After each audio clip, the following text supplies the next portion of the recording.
અમરેલી જિલ્લામાં મોટાભાગના ખેડૂતો હવે પ્રાકૃતિક ખેતી કરતા થયા છે અને પ્રાકૃતિક ખેતી ગાય આધારિત ખેતી કરે છે, જેથી નફાકારક ખેતી થાય છે, ખર્ચમાં ઘટાડો થાય છે, ઉત્પાદનમાં વધારો થાય છે, જેની સાથે પ્રાકૃતિક ઓર્ગેનિક ખેતી હોવાથી ઉત્પાદિત થયેલ જણસના ભાવ જાહેર માર્કેટ કરતાં વધુ સારા મળી રહે છે।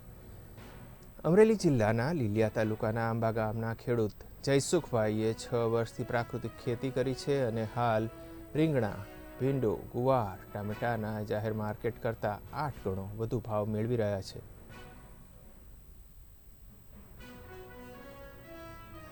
સાવલિયા છે, આમ અમરેલીના અમે રહેવાસી, પણ જયસુખભાઈનું શાકભાજી છે એ ટોટલી ઓર્ગેનિક અને ટોટલી ઓર્ગેનિક જ પોતાની દવાઓ અને સજીવ ખેતી કરે છે।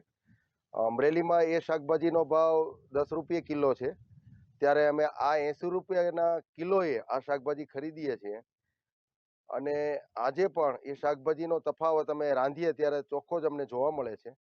એટલે એકદમ શાકભાજી એનું સરસ મજાનું થાય છે, તો અમે અહીંથી જ બધા ખરીદીએ છીએ।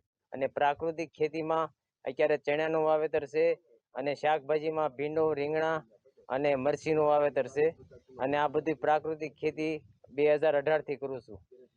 તમારે આ 5 વીઘામાંથી કેટલું આ વર્ષે ઉત્પાદન મળશે અને તમે વેચાણ ક્યાં ક્યાં કરો છો, શું ભાવ મળે? વેચાણ તો જાતે જ કરું છું અને સુરતથી બધે જ્યાં ઓર્ડર આવે ત્યાં મોકલાવું છું, 5-5, 10-10 કિલો ને એમ। અને અહીંયા લીલિયા અમારા તાલુકામાં દુકાનવાળા બધા સપ્લાય બધી રીતે કોન્ટેક્ટ કરીને લઈ લે છે, માલ બધો જતો રહે છે। ઉત્પાદન કેટલું મળશે આ વર્ષે? ઉત્પાદન આ રીતે 7-8 લાખનું મળશે બધું।